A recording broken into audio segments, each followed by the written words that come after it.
Hello everyone, it's Leo, and today we're going to talk about episode 8 from Fairy Ranmaru, which was a Jukka episode. I was expecting them to follow the same order that they usually do, but no, this was not an Uru episode, this was a Jukka episode, and it was an interesting episode in some aspects. I think that the most interesting things about this episode were not about Jukka, but let's talk about what happened to Jukka first, and then dive into the other aspects of this peculiar episode of Fairy Ranmaru. Lots of theories going on in my mind right now. So I think that thinking about Jukka, there were some important things concerning his identity and the Arbor clan existence. We see how the Arbor clan isn't really considered an important clan in the fairy world, and they do things and they don't expect anything in return. They protect the nature, they protect the people, or the fairies. But Jukka really wants to be praised. He really wants to be seen as a hero, and he wants to do everything he can.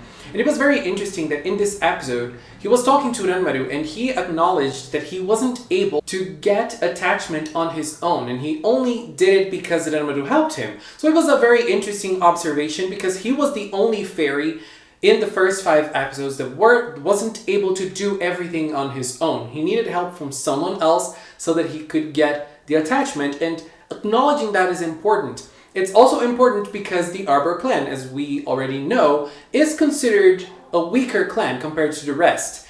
And it was also interesting that at the start of the episode we see him healing Homura because of what happened last episode. Like, they didn't really address what happened in the last episode, and I'm freaking out.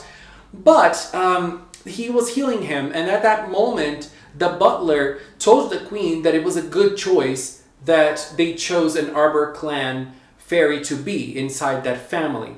And so, that was probably the idea of the butler based on the conversation he had with the queen. It just goes to show how the Arbor clan is overlooked in the fairy realm, and they don't really care about them. And the Arbor clan head, which is the father of Jukka, was telling him that it doesn't matter. It doesn't matter to them. What matters is for them to actually protect the environment and the people. And if people thank them for doing that, it means that there is something wrong with the environment and there is something wrong with the people. So that they have to do everything they can to not be praised. And that makes Jukka feel a little bad because he wants praise, he wants the glory. So that's what he tries to do in this episode. And so he goes on, he helps a girl who works in a daycare, and she is being exploited in her work. He basically saves her.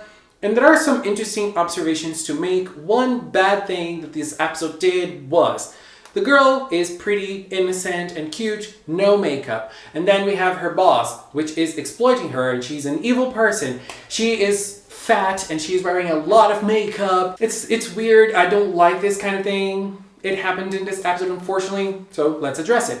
And, very simple, very that, he helped her. But in the fighting moment, it was very annoying to watch. Like, first off, there was a lot of fan service in this fight, like a lot of fan service. We saw his costumes getting ripped, and like the acid was being corrosive, and he was barely left with nothing. And I mean, Jukka is the one who wears the least, and then that happened in the fight, and it was very painful to watch because he couldn't do anything. He didn't try to do anything. He just watched everything hit him, and he was just watching. He was very passive in the fight, and that was very annoying. But he was able to win nonetheless. He was able to save her. He was able to purify her, and he didn't need Ranmaru's help. The queen acknowledged that. That was very interesting. But now let's talk about the other things that happened during this episode.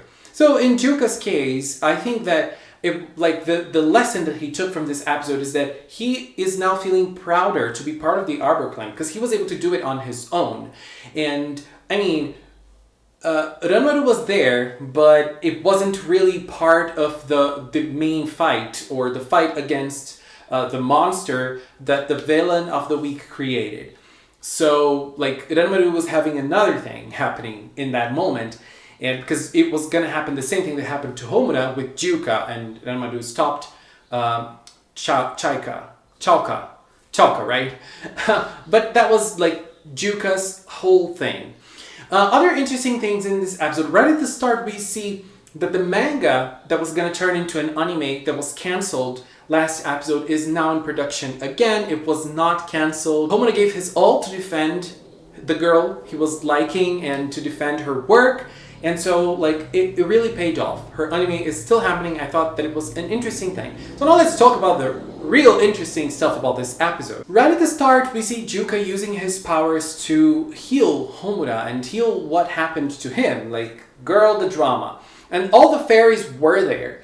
And it was kind of strange. Like, the talk was kind of strange at that moment to me, because Jukka was the one using the Arbor clan's powers to heal him. And the other fairies were there. Like, why were they there? And I didn't understand the need. I mean, I understand that they wanted to give some support to Homura. Takara was like, I'm heading out, I'm gonna rest. Was he spending energy by staying there? Like, I didn't really understand that moment.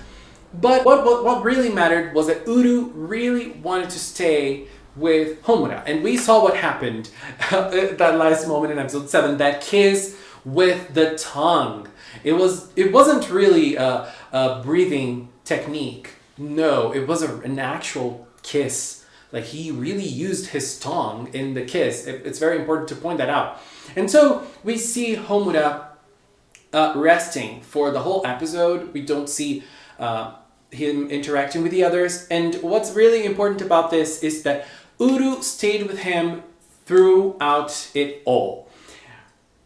Look, I think that Uru is having lots of conflicting feelings towards Homura, because I feel like Uru is very angry, and he showed that because he tried to kill Homura while Homura was resting and healing with a big fairy around him, like big mascot. I don't know if that's a fairy.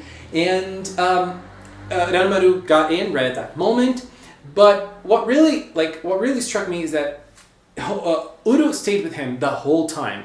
Like, in every single scene of the episode that we saw Uru, he was with Homura. He was staying there. So I think that there are those conflicting feelings. And at the end of the episode, Homura woke up and they started talking. And Uru asked him, like, the first thing he asked him was your father the head of the Ignis clan?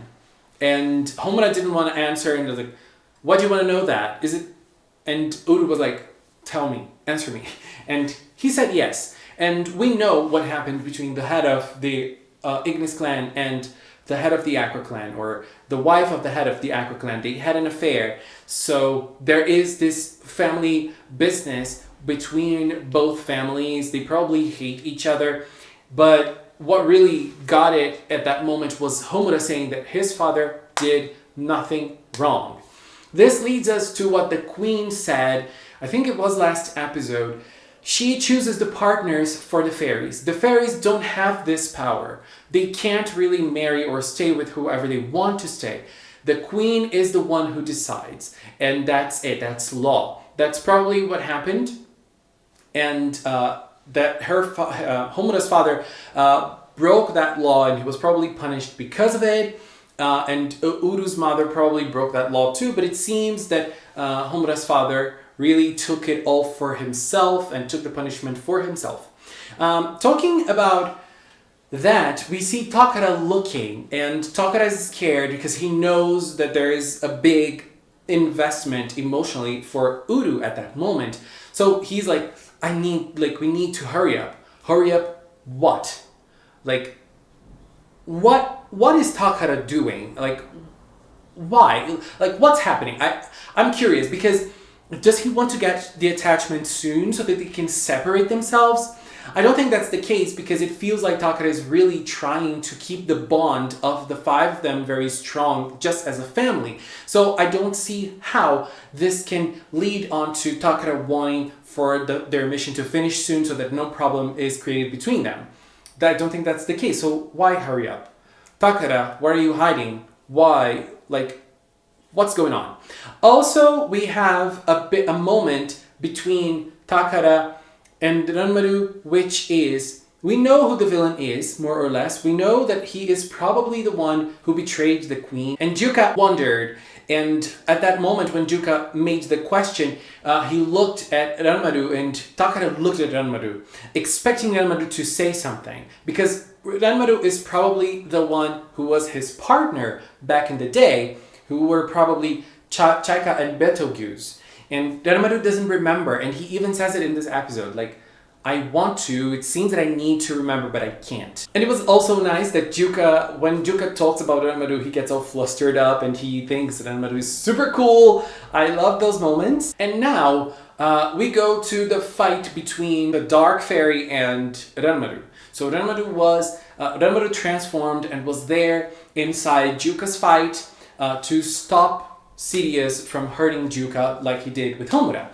And so they started basically kind of fighting, and then when Jukka destroyed the monster and saved the girl, the fight was over, and he took out, the evil fairy took out, but he said, I love you, to Ranmaru. Look, here's my theory now, here's what I think happened in the past between those two characters. Remember, they were partners and they ended up breaking up their relationship because one of the fairies didn't want to obey the queen. I believe that Sirius was in love with Ranmaru, or Betelgeuse, his past name, and because the queen didn't choose them to be together, the queen is the one who chooses them, he left. He left and he wanted to destroy the queen. And the queen talks about it in this episode. She says that Sirius needs to be stopped. She wants people to stop Sirius soon because Sirius wants to kill the queen. And the queen is very weird. She is a big suspect for a villain. Overall, we don't know. I think that she is like a queen, a real queen who really decides everything for everybody, and lots of people might not be happy with her. And that was what happened with this fairy. And I believe that this I love you that he told Ranmaru, it's really messing with my mind. Like, I'm really curious. And now, next week, we're probably gonna have Uru's episode, which I really wanted Uru's episode to be in this episode, but now I think it's nice because we had a little bit more time and a little bit more build-up to an actual Uru episode. I mean, we might not have one, it might be a Takara episode, we don't know, but for now, I believe next episode is going to be an Uru episode, and, you know, this slow burn we had in this episode is great for next week, so I am excited and curious. Anyways, what is your view on episode 8 from Fairy Ranmaru? What are your theories? Because girl, things are heating up and things are burning. Anyways, everybody, thank you so much for watching. I want to take this little time to thank the members of the Magical Cinnamon channel. Thank you so much for your support. Thank you so much for believing in Magical Cinnamon. And if you've watched up until now, thank you so much as well. Thank you so much for watching. And until next time, bye bye.